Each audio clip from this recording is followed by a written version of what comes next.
Bienvenidos todos, soy Gregory Ramírez y esto es Detrás de la Escritura.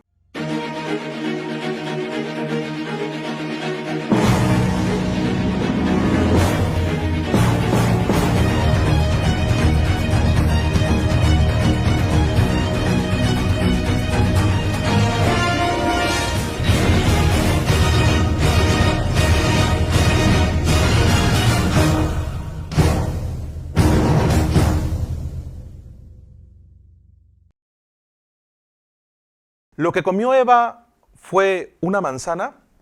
¿Alguna vez se han hecho esa pregunta? Muchas veces consideran a la manzana como símbolo de la tentación. ¿Pero verdaderamente fue una manzana lo que comieron Adán y Eva? Veamos detrás de la Escritura. Génesis capítulo 2, versículo 17 dice: «Mas del árbol de la ciencia del bien y del mal no comerás, porque el día que de él comieres, ciertamente morirás». En el capítulo 2 de Génesis se menciona que lo que comen Adán y Eva es el fruto del árbol de la ciencia del bien y del mal. No una manzana.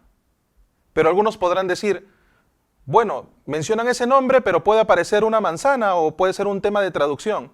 Pero veamos otros versículos que aparecen en la Biblia donde se hace referencia a la manzana.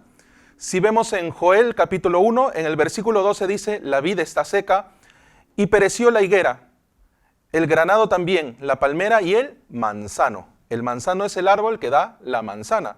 Claramente en la Biblia se hace una diferenciación entre la manzana y el fruto del árbol de la ciencia del bien y del mal. La Biblia claramente hace esa diferencia. En Proverbios 25 también aparece en el versículo 11, manzana de oro con figuras de plata. Claramente se menciona la manzana. En Cantares 2, en el versículo 3 se menciona como el manzano entre los árboles silvestres. Entonces podemos ver detrás de la Escritura que en la Biblia aparece una diferencia entre el fruto del árbol de la ciencia del bien y del mal y la manzana. Entonces si nosotros decimos que Eva comió de la manzana, estaríamos dando una aseveración incorrecta. Ahora pasemos a la pregunta principal del programa. En el programa anterior habíamos visto que no podemos cumplir la ley, pero si no podemos cumplir la ley, ¿entonces podemos llegar al reino de Dios? La pregunta que vamos a desarrollar el día de hoy detrás de la Escritura es, ¿tenemos eterna redención? ¿Ustedes tienen eterna redención? Veámoslo en el programa de hoy. En Hebreos capítulo 9, en el versículo 26 se menciona, de otra manera le hubiera sido necesario padecer muchas veces desde el principio del mundo, pero ahora, en la consumación de los siglos, se presentó una vez para siempre por el sacrificio de sí mismo para quitar de en medio el pecado. Pongámonos a pensar en este versículo. Ese versículo me gusta mucho en lo particular. Si ustedes se han dado cuenta, en una sola oración se mencionan 3 tiempos gramaticales. Vemos, pero ahora dice, ahora es tiempo presente. ¿Es verdad? Sí, es tiempo presente. En la consumación de los siglos. En la consumación de los siglos es tiempo futuro, el fin del mundo. Y dice, se presentó. Se presentó es tiempo pasado. Es decir, pasado, presente y futuro están presentes en este versículo. Y continúa diciendo una vez para siempre. Una vez para siempre, ¿qué significa? Eternamente. Eternamente involucra pasado, presente y futuro. Dice, por el sacrificio de sí mismo para quitar de en medio el pecado. Entonces, eternamente, para siempre. Ese es el vocabulario que siempre usa Dios para hacer las cosas. Veamos un versículo más. ¿Qué dice Hebreos capítulo 10, el versículo 12? Y no por sangre de machos cabríos ni de becerros, sino por su propia sangre entró una vez para siempre en el lugar santísimo, habiendo obtenido eterna redención. Entonces dice, entró. ¿Cuántas veces? Una vez, para siempre. Nuevamente les pregunto, ¿qué significa para siempre? Para siempre significa eternamente. Entonces veamos cómo funciona el tiempo para nosotros y cómo funciona el tiempo para Dios. ¿Funcionará de la misma manera? Nosotros vivimos dentro del tiempo, el tiempo corre de manera lineal, pero para Dios funciona de la misma manera. Dios mira para siempre, Dios mira eternamente, pero nosotros ¿cómo miramos? Nosotros vivimos del día a día.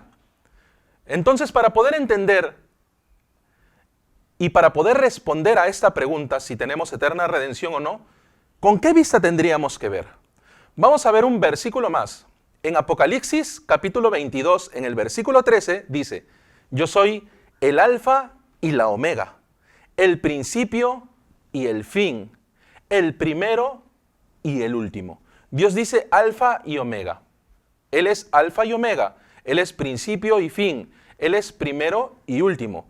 Esto quiere decir de que todo lo que hace Dios es alfa y omega. Pero nosotros estamos dentro del tiempo. Nosotros no sabemos lo que va a pasar mañana, solo sabemos lo que pasa en nuestro presente y sabemos lo que sucedió en el pasado. Pero nosotros no podemos mirar el futuro. Muchas veces las personas, viéndose a sí mismos, pueden decir, con mi actitud yo no sé si puedo entrar en el reino de Dios, porque yo cometo pecados, yo tengo errores, yo tengo fallas. Pero ¿cómo ve Dios? Nosotros también podemos decir, ¿qué pasa si mañana, pasado el próximo mes, el próximo año, yo cometo un pecado muy grave? ¿Yo podré entrar en el reino de Dios? ¿Yo tendré eterna redención? Incluso muchas doctrinas mencionan acerca de que Jesucristo pagó el precio del pecado y dio la redención hasta el momento en que Él murió. Y cubrió desde que Él murió hasta el pasado. Pero de allí en adelante, el ser humano tiene que hacer algo para obtener eterna redención. Y por eso podemos ver a lo largo de la historia del cristianismo, a lo largo de la historia de las diferentes doctrinas que surgen del cristianismo, podemos ver que el ser humano constantemente busca hacer algo para poder obtener la eterna redención. Es más, cuando vimos en el programa anterior, el intérprete de la ley se le acercó a Jesús diciendo, Maestro, ¿qué puedo hacer para obtener la vida eterna? Veamos un versículo más. En 2 de Pedro, capítulo 3, el versículo 8 dice, Mas, oh amados, no ignoréis esto, que para con el Señor un día es como 1000 años y 1000 años como un día. Entonces, para Dios, 1000 años es como un día. ¿La vida del hombre cuánto es? 60, 70, 80, 100 años. Si 1000 años es como un día, entonces la vida del hombre para Dios, ¿qué tiempo será? Hagamos los cálculos. Menos de un día, horas, minutos. Entonces podemos concluir de que el tiempo, según la vista de Dios, funciona de manera diferente al tiempo según nuestra vista. Por eso, si nosotros queremos entender la Escritura basados en nuestro punto de vista, no la vamos a poder entender. Tenemos que entenderla de acuerdo al punto de vista de Dios. Veamos el siguiente gráfico. Allí vemos una línea temporal. El punto inicial dice alfa, ¿no? Allí en la parte superior dice alfa. Alfa, allí aparece el primer hombre que ocurrió en el pasado, ¿no? Al inicio de la creación, alfa, el primer hombre, Adán. Y al final de la línea temporal aparece omega. Aparece el último hombre que exista sobre esta tierra antes de acabar el mundo.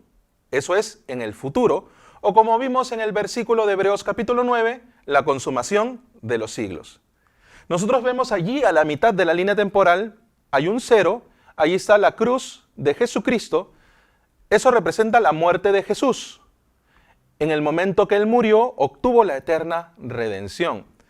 Y nosotros allí vemos, en donde dice 2022, es nuestro tiempo presente, el tiempo en el que usted y yo estamos en este momento.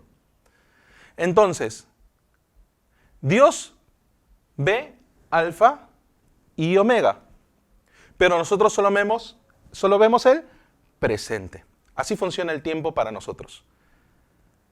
Hay un punto que es también lo podemos estudiar, ustedes también pueden investigar, habla acerca de la cuarta dimensión. La cuarta dimensión es la dimensión en la cual se mueve Dios, donde para Dios pasado, presente y futuro ocurren al mismo tiempo, porque la vista de Dios solamente es el presente. Toda nuestra vida, desde que nacemos hasta que partimos de este mundo, Dios la ve siempre presente.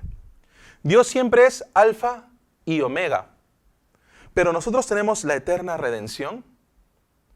Veamos, dentro del para siempre, dentro de lo eterno, nuestra vida está. ¿Cuánto dura nuestra vida? Supongamos vivimos 80 años, 90 años. 90 años está dentro de eternamente. ¿Ustedes qué piensan? Está, ¿es verdad? Está dentro de lo eterno. Entonces, si Dios hace algo dentro de lo eterno, ¿también participa nuestro tiempo de vida? Claro que sí. Allí podemos ver en el gráfico que Jesús murió en la cruz y esa eterna redención, podemos ver que hay una flecha que señala hasta el inicio, alfa, y hay una flecha que señala hasta el final, que es omega. Entonces, la eterna redención o la redención que obtuvo Jesucristo en la cruz fue alfa y omega, porque Dios trabaja de esa forma. Por eso nosotros podemos ver en Hebreos capítulo 9 y en Hebreos capítulo 10, podemos ver los términos una vez para siempre. Podemos ver eterna redención. Entonces, para nosotros poder responder si tenemos o no eterna redención, tenemos que ver según la vista de Dios. ¿Y Dios qué nos dice? Vamos a buscar Hebreos capítulo 10 en el versículo 17. En Hebreos 10, versículo 17 dice, añade, y nunca más me acordaré de sus pecados y transgresiones. Nuevamente, nunca más, un término que utiliza Dios. Nunca más, ¿qué significa? Nunca más significa, no me acuerdo del pasado, no me acuerdo del presente y no me acuerdo del futuro. Entonces, la pregunta del día de hoy, ¿cuál fue? ¿Tenemos eterna redención? La respuesta es sí. Sí tenemos eterna redención. ¿Por qué? Porque Jesucristo hace más de 2000 años murió en la cruz y obtuvo eterna redención. Y esa eterna redención cubre el periodo que nosotros estamos viviendo y hasta el último día que nosotros vivamos en esta tierra. Por eso, con seguridad, detrás de la Escritura, nosotros podemos ver que tenemos eterna redención. Muchas gracias por haberme acompañado en este programa. Recuerden, si ustedes tienen más preguntas que les gustaría que nosotros desarrollemos en este programa, pueden escribirnos aquí a nuestras redes y nosotros gustosamente les responderemos. Cualquier pregunta que tengan acerca de la Biblia, recuerden siempre que en Isaías 34 aparece, cada versículo tiene su versículo compañero. No necesitamos hacer interpretaciones. Siempre podemos encontrar versículos dentro de la misma Biblia con la cual nosotros podemos dar respuesta a las diferentes interrogantes que tenemos, obviamente relacionados con la Biblia. Esperamos sus preguntas y conmigo será hasta la próxima. Nos vemos.